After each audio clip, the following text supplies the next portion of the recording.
It's amazing how some people think they're the smartest people in the room. I'll tell you what I mean and then get into the latest home prices and insights for the Peel and Durham region for week ending June 14th, 2023. Hey, if you like this content, consider subscribing. And if you want to speak with me about selling, buying, your real estate situation, it's really simple. Below this video in the description, there's a link to my calendar. Click on that, book a time that's convenient for you, and we'll talk about whatever's on your mind. So let me tell you what's happened. In this situation, very similar to it, happened last year and it's happened again, very similar. We have a listing and it's pretty busy with showings. We receive an offer, and as I'm reading through the offer, there's a clause there that says the buyer has the option to add or remove buyers' names from this agreement. And I thought it was a little strange that that clause is there. I've seen this clause before, and it's often used when somebody's selling a home that's more of a tear down type home or a lot. Often what'll happen, the buyer will put the offer in their own name, but before closing they'll change it to, say, a company name because they're going to be constructing and building a new house on the lot, so it gets converted to a company name. But this was a resale house. Somebody was going to move into this house. It was by no means a tear down house, and I thought it strange that that clause was there. I call the agent and I say, thank you very much for submitting your offer. But this clause, talk to me about why you've got this clause there. And he says, oh, the buyer, his client, wants the option to add or remove names before closing. And I said, okay, but what for? He says he just wants to be open to different financing options. He wasn't being very specific, but I went with that. Also, in the shadows, there's certain things that they were asking for that we didn't include. They were asking for certain furniture that we didn't include, but I said, so they're looking for, this piece of furniture and that piece of furniture? He says, yeah, they really liked it. They think it fits, great in their room, and they'd like to include that. Okay, I'll ask the seller. So I'm reviewing this offer with the seller. Now, the price that they came in at was a bit low. So, I mean, we weren't going to take that price, but I'm reviewing the offer with my client, the seller. And when we get to the shadows, he's thinking about it, says, okay, for the right price, I'll leave that. So that wasn't a problem. And the clause, when I explained to him the clause, my client is also thinking that's a bit weird that clause is there. And I said, well, look, we can adapt this clause, and I think if they want to add a name because of financing options, we've seen that before where, a husband will add a spouse, or somebody will add a spouse, a newer first-time type of buyer might add a parent to qualify for the mortgage. We've seen that before. So I said, let's cross off the word remove. So the clause will read that the buyer can add people to the buyer column, but they can't remove themselves as one of the buyers, that they need to be there. So we'll just keep the clause, but we'll make it so they can add, they can't remove. So we went that, we counter offered. The other side was kind of okay with that, but we still were off on price, and we went back and forth a few times that day. Still too far on price. We didn't put that deal together. The next day, I receive another offer from a different agent. I'm thinking this is great. So, the first one didn't go through. The next day, we got an offer, and I'm reviewing the offer that came in, and the clause is there again. The first offer was from a male. The second offer came in, because naturally I checked the names right away. The second offer came in from a female. And I'm reading this clause, I thought, what are the chances of me seeing that clause? We've done multiple transactions this year so far. I've not seen this clause yet this year. And here it is on the same house, two different agents, two different buyers, the same clause. That's really weird. So I'm reading this, and as I'm reading the rest of the offer, turns out closing date is exactly the same day as the first offer. The chattels, when they ask for certain pieces of furniture, it's exactly what the first offer was offering, but they're different agents and different buyers. Coincidence? I'm not feeling, very good about this. And the price was lower than the first offer. I thought, what's going on here? All these coincidences, different price. So I call the agent and I say, thank you for your offer. Tell me about this clause. It's not often we'll see a clause like that. He says, yeah, my client asked me to put that in. She wants the option for financing to maybe make some changes before closing. I said, oh, was this your idea? No, he says, my client asked me to put that in. I said, oh, okay. What about those pieces of furniture that they're asking? He says, oh yeah, she said that she really likes those. She'd like to include them in the price. And I said, okay, so the closing date, why is that important to you? So I'm pointing out all the things that are similar to the first one. And his answers are always, well, that's what my client asked me to do. That's what my client asked me to do. Before I had called him, I had checked my roster of showings of all the agents that visited the property so far. That agent's name was not one of the showings. So I asked him, when did you see the house? He says, actually, I've not personally seen it, but my client has seen it. I go, yeah? Do you know when she saw it? He said she saw it, she told me she saw it at an open house. And we didn't do any open houses on this property. So I said to them, we didn't do any open houses, that's strange. He goes, oh, then maybe I'm making a mistake when she saw it, but she's pretty adamant she saw it. I go, how long have you known this client? He says, oh, she just called me yesterday and said that she saw this house, she wants to put an offer on it, will I help her? So that's what I did. I put the offer, I'm submitting it. Is there something wrong? And I said, no, I'm just trying to figure out everything before I speak to my seller client. So I hang up and I'm reviewing this with the seller, and there's too many similarities. I call the buyer's agent back again for the second offer, and I say, listen, you said that she maybe wants to deal with financing issues and maybe add a buyer. Would she be adding her husband by any chance? He says, I think that's what she said. I said, okay, do you know the husband's name? He says, John something. And John's not the real name. I'm using that as, I don't want to, for confidentiality. John's not the real name. He says, John something. And John is the first name of the person on the first offer. This is way too many coincidences. It turns out that, and you've probably figured this out by now, the second offer was the wife of the first guy. The second agent is totally oblivious to what's going on here. He thought he got a lucky break. This person calls me out of the blue to put an offer on a property right away. And the whole point of this was to try to negotiate down on price, to try to get my client lower and lower by bringing in another offer, making bringing in a second offer lower to make the first offer that was already low kind of seem a little bit better. Look, we wanted nothing to do with either one of them at the end of the day, and my client just wasn't going to entertain any of those prices anyways. But some people really think they're smarter than everybody else. Some people are going to do all sorts of tricks and figure out ways to maneuver and I don't know, get around the system or do things in such a way that they feel I can't help to think that, like, how did they think they were going to get away with this? And they just think they're so smart and everybody else is so stupid. Anyways, these are some of the things that sometimes we experience dealing with buyers and sellers.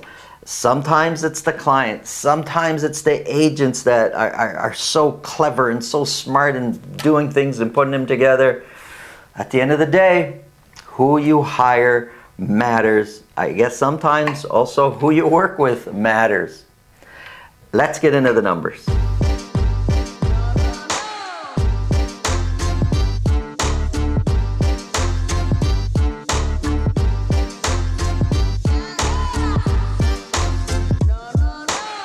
So about 2 weeks ago, the Bank of Canada increased the interest rate by a quarter point. We're already seeing the effects it's starting to have on our real estate market.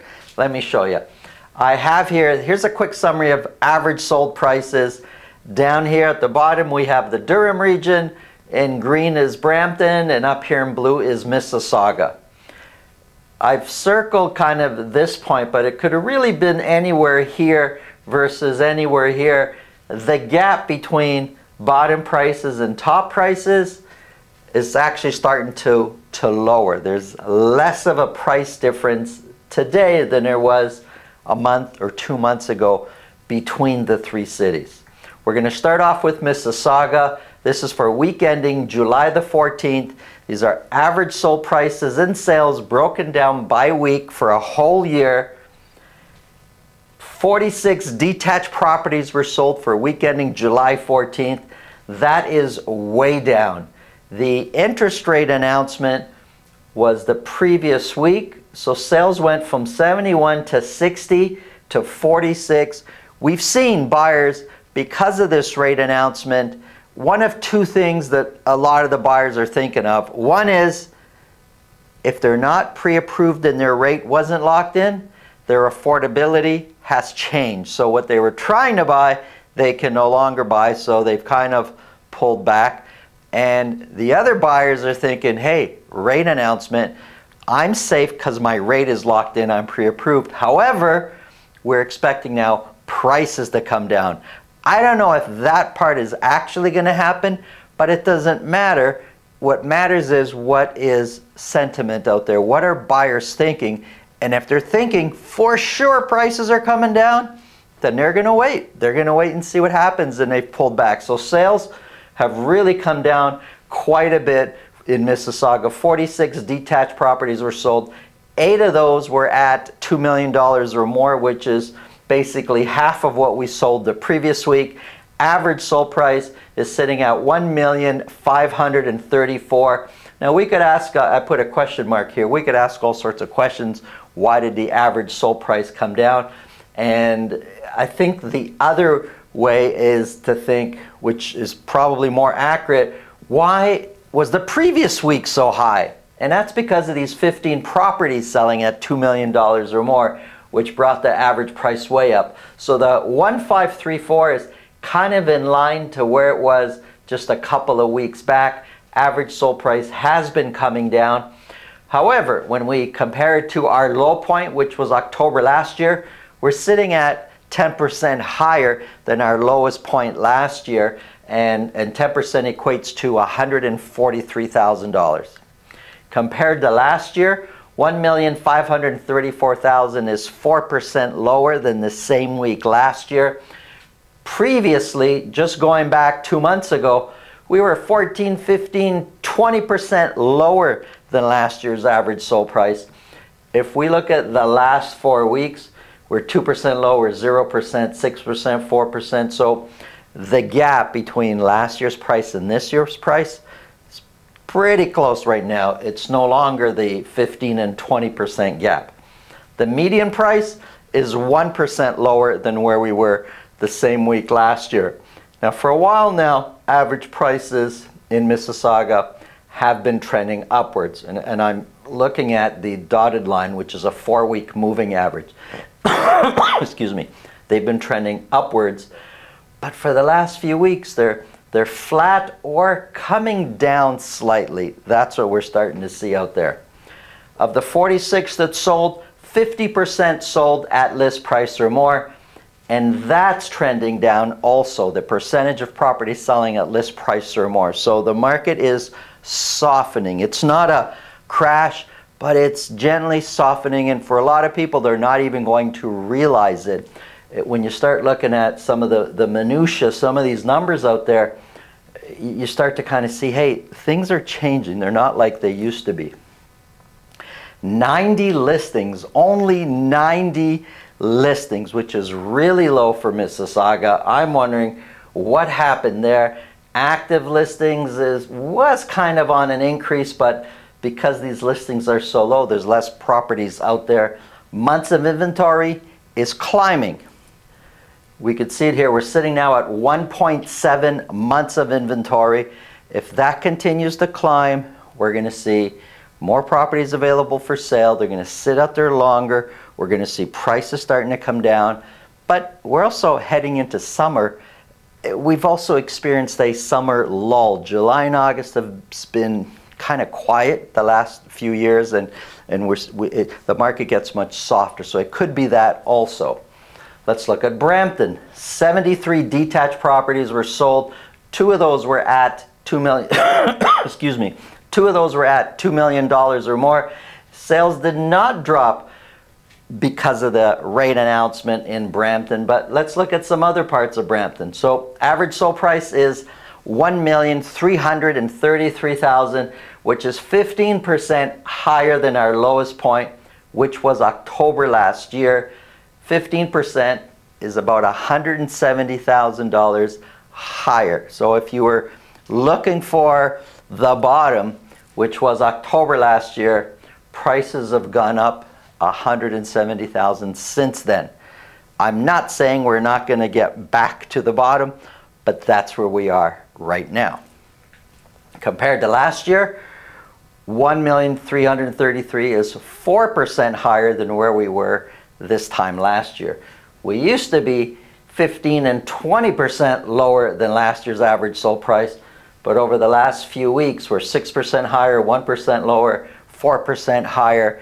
If we use the last 3 to 4 weeks, we're kind of the same, if not a little bit higher on average sold price than where we were this time last year. The median price is 2% higher, and similar to Mississauga, for a while, average price and median price has been trending up, but the last few weeks it's kind of a little bit flat. Let's see how that plays out. 73 were listed. 69% of those properties in Brampton sold at list price or more. Listings are up, and active listings is starting to really climb, and the more properties we see, the more choices buyers have, works against sellers trying to sell at top dollar. Prices will tend to come down if that trend continues. Months of inventory stayed the same as the previous week, 1.5, and we can go all the way back to middle of April. Months of inventory, basically on a weekly basis, has been increasing. We're sitting at 1.5 right now. Here's our for Durham numbers. For Durham, I'm using Pickering, Ajax, and Whitby as the Durham sample. 54 detached properties were sold. For 2 weeks in a row now, that's come way down, and here's where we see some of the sample of buyers pulling back. Only 54 detached properties were sold. 2 of those were at $2 million or more. Average sold price plummeted. I don't have an explanation for you on that one, but average sold price is now $1,192,000. It was steadily going up, not for last week. We're currently sitting at 9% higher than the lowest point, which was November last year. 9% is about $102,000. Compared to last year, though, average sold price is 3% higher than where we were last year. The median price is 2% higher, and prices, both medium and average, have been trending upwards over the previous 3 months. Of the 54 that sold, 80%, that's a high number, 80% sold at list price or more. 122 were listed. Active listings is increasing. There's more properties to choose from, and months of inventory has been climbing. We've been extremely low as far as months of inventory goes. We've been as low as 0.4 months of inventory. We're sitting now at 1 month of inventory, and it's been climbing over the last few weeks. Here's condos. This is for all of Peel region. 46 condos were sold, which is way up from the previous week. But 46 is still a little bit lower than kind of where we've been over the last 3 months. 2 of those condos sold at $1 million or more. Average sold price came down over the previous week. It's now at $631,000. 631 is 7% higher than our low point last year. 7% is about $39,000. 631 is 1% lower than the average price a year ago. The median price is 4% lower, and those prices have also very slightly over the last 2 months been trending upwards, but not by much.